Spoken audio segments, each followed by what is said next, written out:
Well, folks, in The Australian this morning, the national editor Dennis Shanahan called the Liberals the worst political performers that he'd seen in 40 years. Joining us live, the Shadow Finance Minister James Patterson. James, hello to you. So you spoke weeks ago about ending the apology tour. Is this rebuild more difficult than you imagined? Pete, there's no question the Liberal Party is going through a challenging moment, but it's not surprising after the last election result that that's the case. I'm obviously not in the House of Representatives and I wasn't there for question time, but some of the reports of the performance of question time yesterday did filter through, even to the Senate. And I thought the most interesting and telling thing was the way in which Jim Chalmers lashed out. He's normally a very cool customer, but for him to lash out in such an extraordinary way yesterday shows how much pressure he's under. I mean, he's been humiliated by the Prime Minister, forced into a back down on his signature policy of superannuation taxation. He's had shocking economic data, and now we've got the Reserve Bank saying forget about interest rate relief for the time being, and the next rate rise, according to market economists, may even be up, not down. Now, for the Australian people at home, that's the most important news of this week. They're already paying about $20,000 a year more than they were when Labor first came to office, and the prospect of higher rates will be a devastating blow for their families. That's all true, and yeah, that is the biggest story of the week, and we covered that here, yet you're not landing a blow on the government because of your own problems and your own squabbles, so are you missing an opportunity because of that? Well, Pete, I've been very candid about this in that speech that you referred to, but also in my other interviews. We need to sort out these issues internally so that we can focus our fire on the government. This is not a government that has a good story to tell at the moment. The inflation figures last week were also devastating. Included within them was a 23.6% jump in electricity prices. Now, we will be able to scrutinise the government's failures on energy, which are manifest and significant, as soon as we lock in our own policies and positions on these issues, as soon as we're able to answer the questions that you and your colleagues have in the media about net zero. So I'm keen that we do that as expeditiously as possible. Are you disappointed that's taking as long as it is?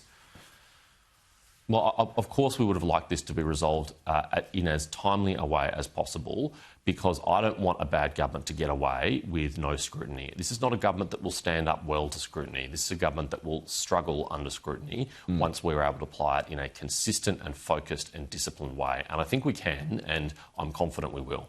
Are the Liberals being led by the Nationals at the moment? No, I don't accept that. The National Party are their own independent sovereign political party, and they went through their own process to determine their position on net zero. The Liberal Party will go and is going through our own process too, and you and your viewers will not have long to wait before we're able to answer questions about exactly where we stand on those issues. Let's get to the economy. Evan Lucas, he relayed from the RBA this week, rebates, while helpful, put a band-aid over things and just kicked economic problems down the road. So are we now paying the price for short-term thinking? Well, Ken Henry made a similar point last week. If you have to keep bailing people out, whether that's industrial smelters or household families and their budgets with energy subsidies, then very clearly your underlying policies aren't working. And Labor's underlying energy policies are a disaster for Australians. It's not sustainable, as even the Treasurer himself has admitted, for the federal government to pay people's power bills in perpetuity or to run around the country bailing out every single heavy industry. So we've got to get those basic policy settings right. Under Labor, it is not working. It's hurting families, it's hurting businesses, and it's ultimately hurting our country. So would you be arguing against any extension of more federal rebates? You tried that last week, I think, Pete, and I'm not going to offer free advice. Well, we've just acknowledged that it's a problem, right? So why would you continue it? Well, what we've acknowledged is the problem is the underlying energy policy of this government, which is failing. You know, if you listen to them in question time in the House or the Senate, it sounds like they're still in opposition. They're still making complaints about the previous government, but they've now been in power for 3.5 years. They've got to take responsibility for what is happening on their watch. They pushed down the accelerator on the energy transition.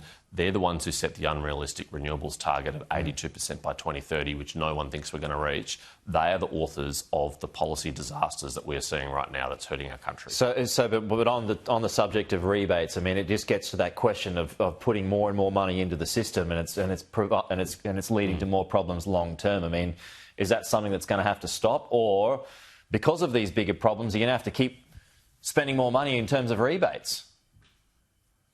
Well, because Jim Chalmers is in such a weak position internally in the cabinet, I suspect he probably will try and roll over the energy subsidies for a little bit longer to roll the can down the road. And would you support that if he were to do that? A nice try again, Pete, but I'm not going to take the bait. We're the opposition. The government will be in power for at least the next 2.5 years. They are responsible for what is happening in our country right now, and they have to make policy choices. But Jim Chalmers isn't going to say to Chris Bowen, mate, can we just have a bit more of a realistic rollout of renewables here? Can we just take our foot off the accelerator a bit to take the pressure off prices? Because he's got no internal authority. But the dilemma that he faces is he and Katie Gallagher have taken the budget back into deficit. It was $12 billion last financial year. It's forecast to be $42 billion this financial year. And part of the contribution to that is those energy subsidies, which is why he's admitted that they're not sustainable forever. All right, we'll leave it there. James Patterson, good to see you as always, though. Thank you.